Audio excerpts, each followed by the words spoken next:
Welcome friends, welcome back to Cocktails After Dark, a little video series where I'm exploring cocktails and then using different base spirits to see how that changes the flavor to try and find out what I like.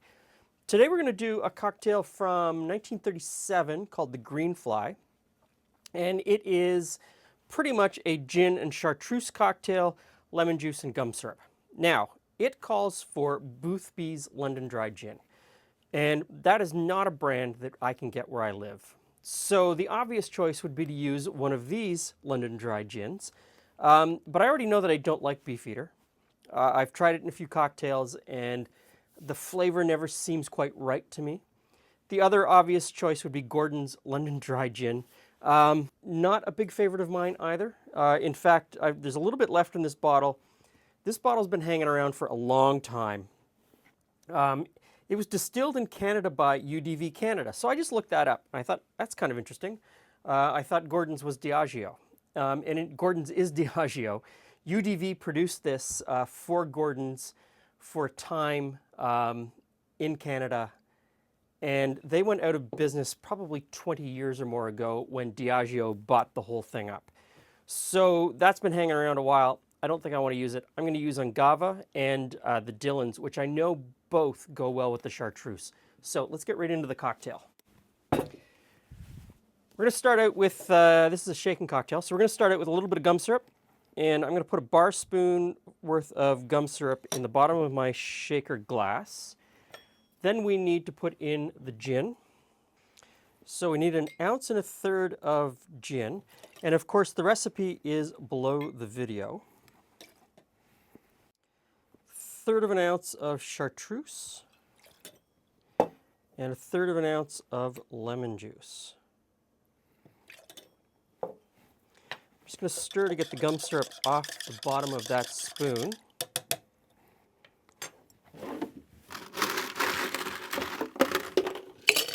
Ice the tin and shake. And dump the ice out of the glass. And this will get a double strain.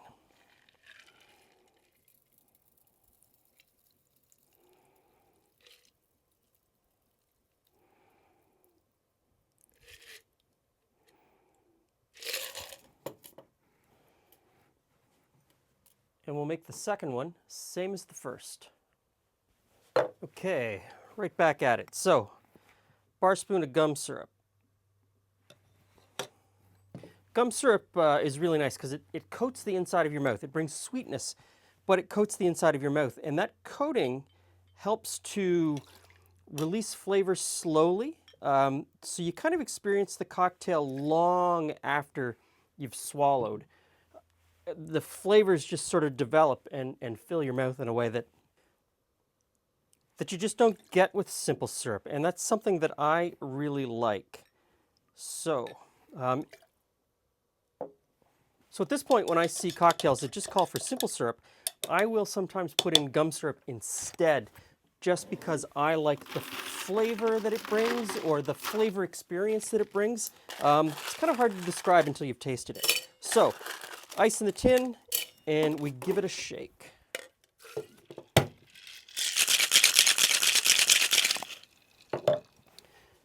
Lose the ice. And double strain.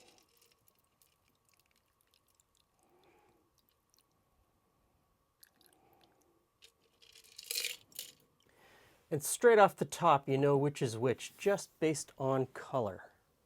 Okay, so this is called the Greenfly, and I'm expecting to like this cocktail. Just based on the ingredients and the combinations, I think I'm really going to enjoy it. First off, the Dillons. Definitely right on the nose, you know that it's gin.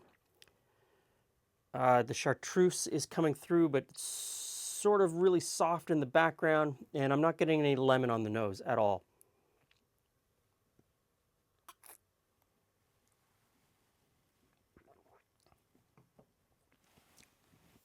Okay. Maybe not as balanced as I'd like it to be. You are getting the spicy note coming out pretty prominently from the Dillon's gin. This is made with a rye-based spirit, so it's got those spicy notes that you kind of expect with rye. Let's try the Ungava. The Ungava on the nose, I'm getting much more of the Chartreuse, the woody tones from the Chartreuse. It's strange, I'm getting like a spice shop. You know when you walk into a spice shop and you've got all of the spices mixed together, the smells? That's what I'm getting here.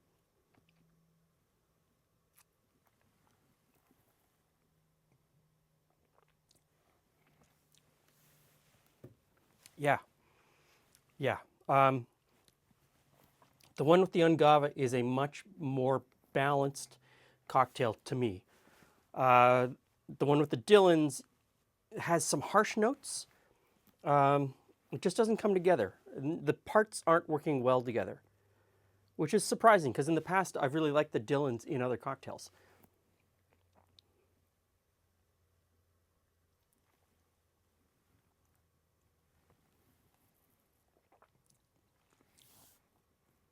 Yeah, not as nice to me.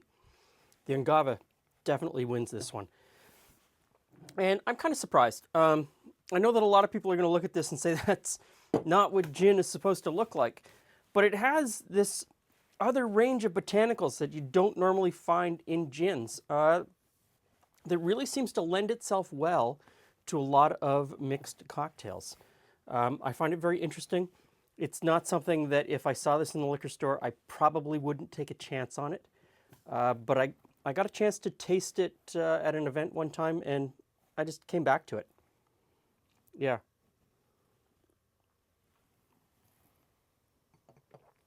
So the Greenfly, another gin and chartreuse cocktail. This is a handy little thing to have in your cocktail bar. Thanks for stopping by. See you again soon.